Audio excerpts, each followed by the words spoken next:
Word up, mic check, check, check. Special guest of the day, an icon in Los Angeles, in the Mexican hip-hop community, Chicano community, the one and only LA icon. 9-second applause.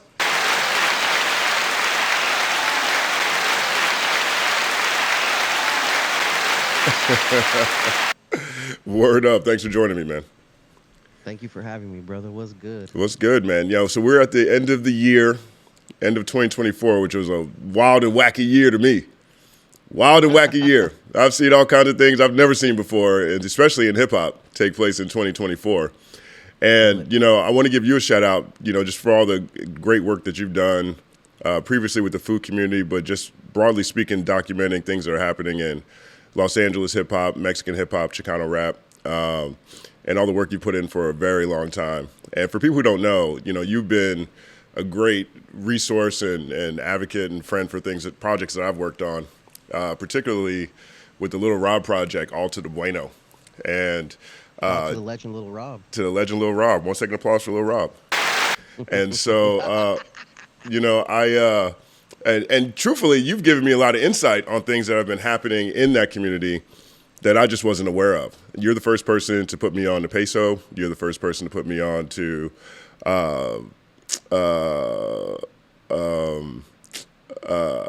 Lefty Gunplay. You're the first person to put. Yeah, a lot of people that have, honestly gained a lot more notoriety over the past year. When you think about 2024, what comes to mind for you?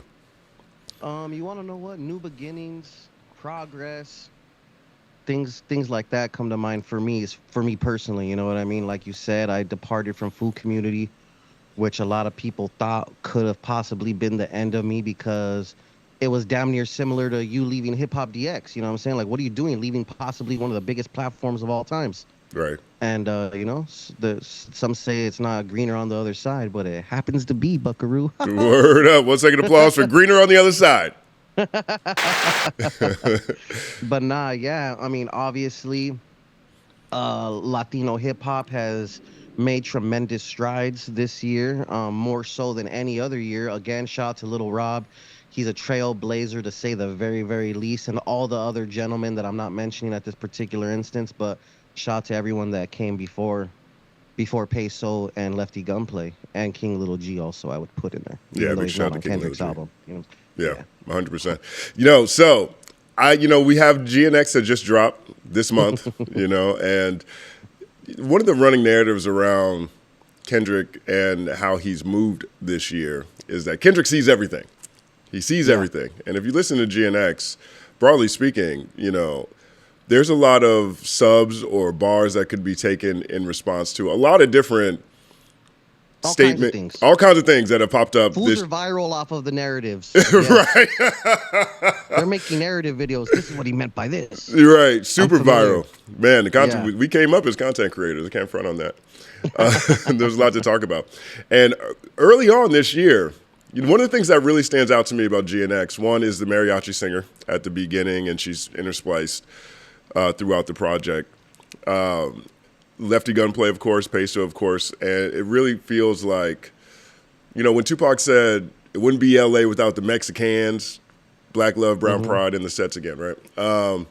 It feels like that has been embodied through GNX as well. And I'm not mad at it. You're not mad? Yeah. How's it sound to you? Aside, obviously, from the Latino individuals that are on there, I would say I'd give it like a 8.5 out of 10. Yeah, that's a high rating. That's a high rating. Now, one of the things I wanted to talk to you about particularly is... There you go. There you go with that bullshit. It's just a quote. It's just a quote from the icon, LA icon himself. So from right after the pop out, and I'm going to share the screen with you on this one so we can watch. Oh, you're going to bring it up and everything. I'm not going to play the whole thing. I'm just going to play a little clip. Oh, you're cold as ice. I think this is a good thing. So following the pop out,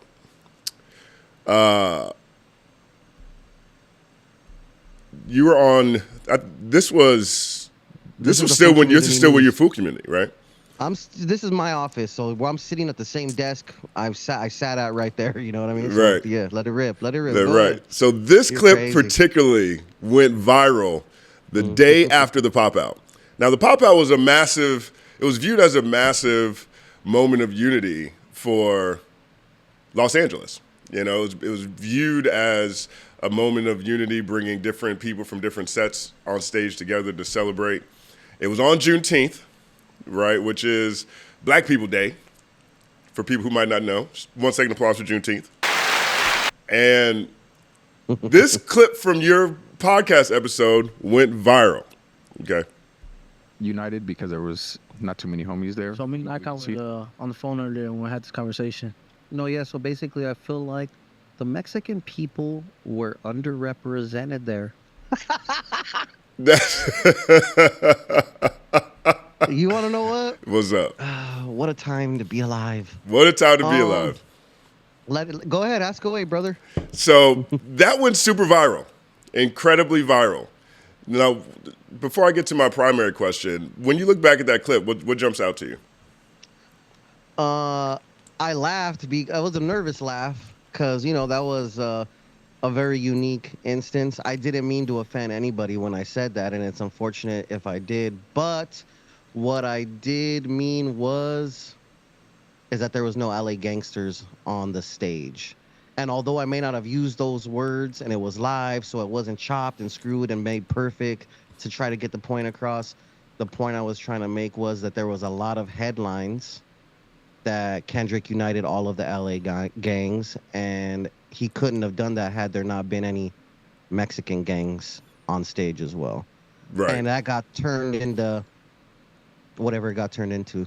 I mean, you know, to put it in context for a lot of people who might not be aware of some of the macro things that had been taking place over the past year, truthfully. Like during Hip Hop 50, there was a legitimate debate between, Black people and Fat Joe, right? Fat Joe and truthfully, Fat Joe and Crazy Legs, right? They staked their claim in hip hop, the Puerto Rican community in hip hop, which obviously I don't think you can think about hip hop without the contributions of the Puerto Rican community, especially on the b-boying side of things. But, you know, absolutely. Fat Joe really ruffled a lot of feathers when he said that hip hop was created 50-50 between Puerto Ricans and Black Americans, right? So that putting a percentage on it is pretty vicious, but I mean, I'll stand behind him now. I mean, you know, I would ask a very simple question. Where are the Latin samples in the songs that were coming out of hip hop? Where is the musical?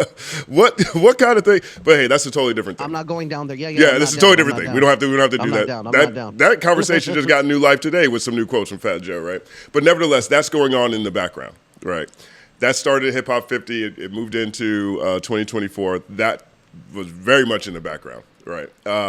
You had a broader discussion of Not Like Us, right? Because this is after the battle. The final blow in that battle was Not Like Us, which was, you know, a rallying call for, truthfully, at this point, I think it's been used by all kinds of communities to represent where they're from, more so than just period. It's a unifying anthem. But the Not Like Us energy was very loud, right? And so then this clip comes out, and it really goes a total different. It just runs like it is a major theme. Shout out to Tariq Nasheed. Shout out to Tariq Nasheed, right? He's the one who shared it and posted it. And Tariq had his documentary. He had his documentary, Hip Hop's Hidden History, that on its own was also making a lot of headlines. By people who disagreed with the documentary and all the founders that he included in that conversation. Right. So that's part of what I see when I see how far and fast that clip traveled. But the thing I think that is very interesting, again, starting with the premise, one of the things that we've been hearing so much about this year is that Kendrick sees everything. Kendrick sees everything. And GNX has a very pronounced Mexican flair, Southern California Mexican flair that's in it. And then you also do have Peso and Lefty Gunplay, who are on the album. And to your point that you just made, one of the things that you wanted to convey was that there wasn't any LA Mexican gangs represented on that stage during the pop out. Did you? Yeah, carry on. Go ahead. Finish your statement. My bad. Yeah, I mean, you know, do you see a connection between your viral moment and the product that we received in GNX? Do you? I personally do. I do. I think, just based on what they say that Kendrick sees everything. That was a very loud point. It's also a very interesting one. I mean, I don't think that point came across the best. But if you're really talking about unifying Los Angeles, you can't do that with while excluding the biggest population in Southern California. I just don't think you can do that the same way. If you're saying, do I think I'm responsible for that? First and foremost, I'm flattered as hell, especially coming from a legend like you. You know what I mean? But I don't know. I would be super self-absorbed if I were to say some shit like, yeah, that's me right there. But nah, I mean, if the legendary Kendrick Lamar saw that and somehow he decided to put two of my actual friends on there, people that I deal with regularly, daily, Lefty and Peso, that's a hell of a coincidence, to say the very least. You know what I mean? But again, all I can say is I'm flattered if you think that and if he actually went through that. But I mean, I can't 100% wholeheartedly believe that until, of course, the legend K Dot himself tells me. You know what I mean? How has Peso? But you could tell him Eyekon did it. Tell him I did it. 1 second applause. That's funny. I mean, Shout out to Peso. Right. I mean, there's like you mentioned earlier, there's all kinds of theories that are just circulating this project on its own, one way or the other. Yeah. And there's a theory that I put out there that people don't like at all, but I actually do think that this album is structured, perhaps inspired by Machiavelli, the 7-Day Theory, Tupac's 1996 release. And well, you know what? When I was listening to the album, what was the sample that he had? What is that sample? The Tupac sample that's on the album. Oh, Made Niggas. Remember what's... Yeah, Made Niggas. Oh yeah, dude. Yeah, I can't say that. Right. But you trying to set me up there, Justin? Good thing I'm here for you. I got your back. I'm holding you down. Nah, yeah, right. We can't have you going viral again. Definitely not. Not for these type of all reasons. Publicity. Yeah. I do not believe all publicity is good publicity. Right. But anyways, you want to know what? I could see it.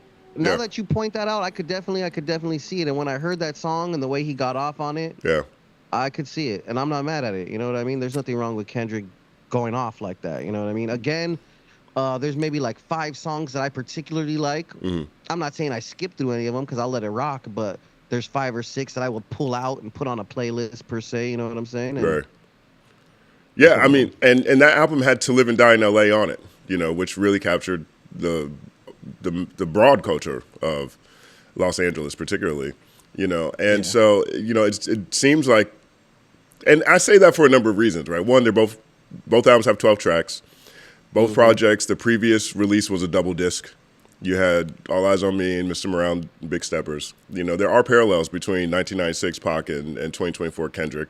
Dre had just left. With beef included? 100%. They're both in the shadow of beef. Dre had just left Death Row. Kendrick has just left TDE. You have Me and My Girlfriend is a metaphor for his gun. You got Gloria as a metaphor for his pen. You have Toss It Up. You got Squabble Up. You've got Dodger Blue reminds me a lot of To Live and Die in L.A., to be honest, quite a bit. You've got the Outlaw. Yeah, I feel that. You've got the Outlaws on Machiavelli, and all these features from these different artists sort of feel like an Outlaws kind of role. We're not used to that with Kendrick projects, to be specific. Valid. Right? Very valid. The Made Niggas sample came out in 96. That's the same year as Machiavelli ended up coming out. That song actually came out that same year.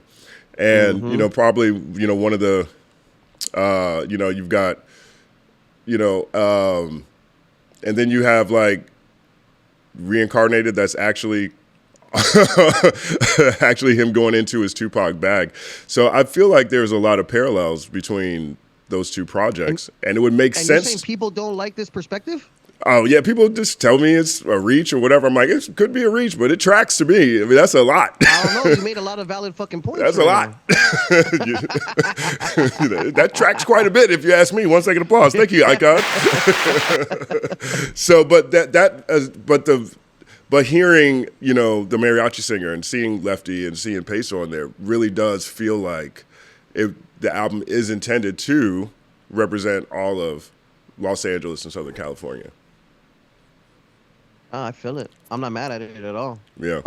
I'm not very privy to exactly who the mariachi singer is, and I don't want to mispronounce her name. Hmm. But she did her thing, and it's beautiful what she did. And Peso, I mean, aside from what Kendrick did, might have the best verse on that entire album, aside from Kendrick. You know what I mean? And needless to say, Lefty Gun plays 4 words or 30 seconds or however you want to break that down is probably the most viral shit on the internet as we speak. It might be the most viral And 4 words I can remember in hip hop. And to be honest, all three of those human beings, all three of those Latino people are gonna probably, well, for one, they've already gone gold. Technically, they're gonna get a RIAA plaque if they so choose to ask for it. Hmm. They're probably gonna go platinum, and I mean, God willing, shout out to Kendrick Lamar. I mean, he's probably gonna get the Grammy, which in turn kind of means they're all Grammy winners in a sense, right? Yeah, 100%. Is that how that works? Does the I Grammys work the same way as the RIAA? I don't think that they'll get trophies, but they'll be on Grammy-winning projects. Facts. So I don't think the Grammys in. What if TV's Off wins a Grammy for Song of the Year? Well, it'll probably end up being Not Like Us, right? Let's be real. But if Well, it's TV not, Off would be nominated for the next year because it's after the cycle. So there's a see. possibility for that, actually. So if that were to happen, then at the very least, Lefty Gunplay would be nominated directly with Kendrick for a Grammy, which is bananas in itself. Yeah, correct. That's 100% right. You know, and then just shout out to Peso, man. He's got the funniest line on there. He says, I broke her heart. You the type to go and fix it. I die laughing every time he says that. Die Hey, that's a laughing. bad little dude. And happy birthday to my boy Peso. His birthday's tomorrow. I'll be with him in his hood. Word up. Barbecuing. It's going to be tight. Now, another thing that I'm curious about is how is, the Mexican influence that's on this album, the Mexican influence that's on this project being received within your community, within the community. Are people loving it? Or people feel like he's pandering? Is it split? It depends on what side of the fence you're on, what the artist is involved, right? And I mean, the general consensus is fire, right? But I don't follow a lot of people, so I don't see the general consensus. I'm in the industry, so I hear what other rappers and rappers' entourages and other people have to say about it. And if you don't like someone, I think even Adam 22, the Grand Mason himself said that that it was a pity feature, which boggles my mind. And although me and Adam are friends, I don't necessarily agree with his opinion on this, because a pity feature results in potentially hundreds of thousands of dollars in publishing checks that Lefty's going to receive. So if that's the kind of pity Kendrick shows, pity me, baby, pity me. You know what I mean? Like, what the fuck? But so again, like, a lot of people are not very a lot of Lefty haters are hating on Lefty. But on the flip side of that, I mean, congrats to him, and it's great. Also, I think Peso's verse, like I said, is the hottest shit smoking on that album, aside from other Kendrick bars that he drops on there, right? And a lot of people are applauding that. You know what I mean? And I think some people, me and you spoke prior to this, you said, does anyone think that he was pandering? And I think there's definitely super significant levels of pandering that we could point out. And no, I don't really think so. I mean, the worst thing that's been said on a different podcast, shout out to Hoodstocks and Lucky, they interviewed Burst Rock, the breakdancer on Squabble Up. And I guess some of the background actors on that were not necessarily Mexican or whatever, or actual real gangsters or cholos or cholas or whatever. But I mean, I guess that might be the worst of it, like just having people pretend to be gangsters in the background. I mean, they had Burst Rock, and Burst Rock isn't a gangster, but he definitely pop-locked his ass off. You know? Yeah, right. Right. He did Which his is thing. what they had him there for. You know what I mean? I guess they had a specific wardrobe they wanted him to meet, and it wasn't too off from the general, Pendleton, Dickies, and Chucks or Cortez. I think he spiced it up to fit his own personal actual style, like real life. But I mean, other than that, I mean, like I said, there's levels of pandering. Like, no one dressed up as a mariachi. Kendrick did not dress up as a mariachi singer. Right. You know what I mean? Or any crazy. You see where I'm going with that. Right. Other gentlemen that may or may not have done shit like that in their videos. But yeah, I don't think there was any pandering involved. And again, like, you don't necessarily. Pandering is when you don't have a member of that squad present. Having Peso on that track is not pandering. That's giving Peso his just due, and thank God he gassed that shit. You know what I'm saying? Right. Lefty did not have to be on the end of that song by no. If you even like, you know what I'm saying? Like that's not pandering to me. Having the mariachi lady do her shit is not pandering. Again, like no one's playing dress up in that video, in those songs or covers or any of that nature. You know what I mean? So Right. Right. I don't think it's pandering at all. Well, that's an interesting point you raised about the Squabble Up video. You know what I mean? I'm not sure. That when I did a reaction to that video, and one of the fun things about doing reactions to videos in general, with definitely Kendrick videos, is he seems to put a lot of Easter eggs in, his at least the videos he's released this year, Squabble Up and Not Like Us, are loaded with Easter eggs, and so, but those were that one was the chola dancing was the Easter egg I was least familiar with. I didn't even realize that was a famous breakdancer, b-boy. No, yeah, he's very well known. He was you're a little older than me, so you remember the Levi's commercial with the Levi's breakdancing across the street and shit? Yeah. That was him. So. Oh, word. Okay. Hey, 1 second applause. That's dope. Yeah, shout out to Burst Rock, legend. Yeah, yeah. So I thank you for having this conversation with me. I definitely, nobody can speak for Kendrick or Dave Free, the Little Homies, obviously. And so there's been, I think all of us have been having some fun with figuring out what what everything means, right? Even on the Squabble Up video in Latin, it said everything means something, right, in the background. And I personally think that the conversation you started, obviously, it got spun in a bunch of different ways. But the point that you raised, I personally feel like that tracks along with a lot of things that we've been hearing about Kendrick when it comes to Kendrick seeing everything. And, putting those two things together, to me, I feel like there is a bit of, I don't think it's a reach to say that Kendrick saw that and made sure that he included, the LA community, truly LA community, in GNX and in the music that he's put out since the battle. And so it might not have been that great in June for you, but I personally think that you started a much needed conversation that turned into some really great art. Tell him Eyekon did it. Tell him Eyekon did it. 1 second applause. I'm not mad at it. I'm very, very flattered that you think that. And if by any means my voice touched Kendrick ears and he paid attention to the bullshit that I was saying, and that is the result of it, that's amazing. That really, truly is amazing. And thank God. Yeah. Shout out to everyone that got blessed by Kendrick on that album. You know what I mean? Word up, word up. Is there anything else you'd like people to know or let people know where they can find you? I'd like everyone to know that Justin Hunte is a great fucking human being, first and foremost. But nah, real, without joking around, and I wasn't joking when I said that, but nah, really just, check me out on Eyekon TV, Eyekon TV on YouTube. If you just type in LA Eyekon on Google, I'm very searchable, and that's it, man. And again, I'm very, very flattered. Thank you so much for having me and including me in the conversation. And Merry Christmas and Happy Holidays to you, Justin. You're the shit. Likewise, brother. Happy holidays to you. 9 second applause for LA Eyekon.